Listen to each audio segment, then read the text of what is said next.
Surprised by the sudden noise, the two keepers sprang to their paws.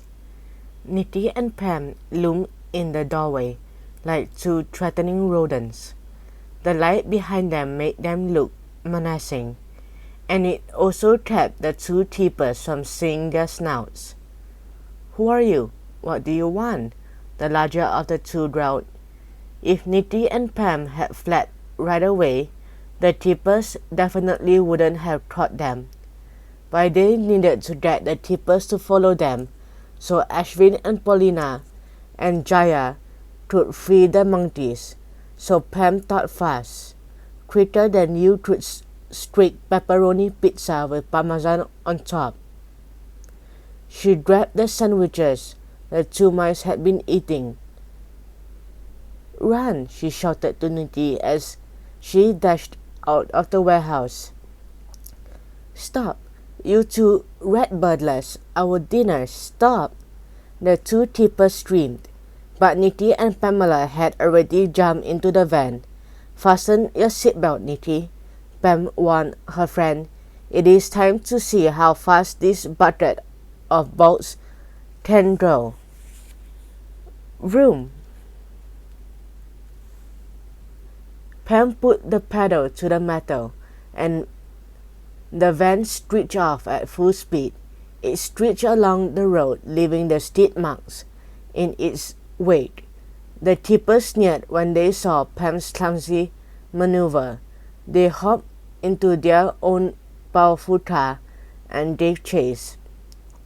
Those two criminals didn't think they'd need much road to catch up to that old rag.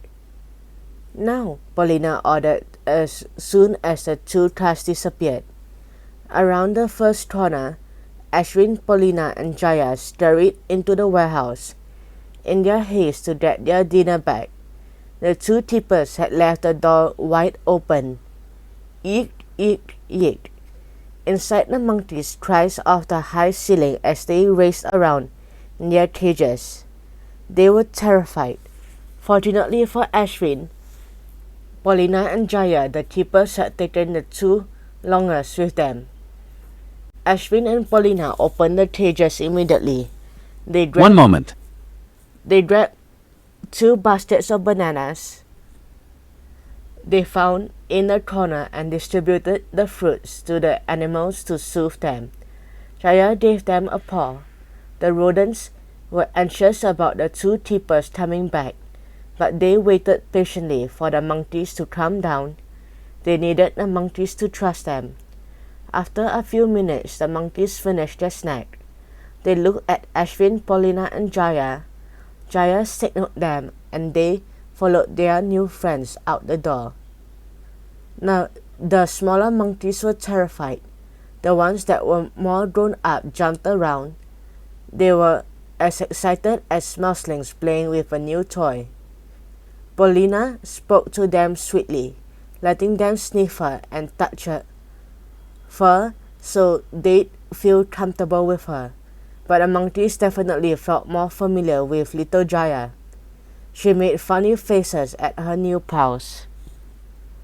After a few shrieks of encouragement, she became the unofficial leader of the pack. By the time the group of rodents and monkeys left the old Shylock's buildings, it was already dark outside. There was no time to waste. They headed for the road through the forest.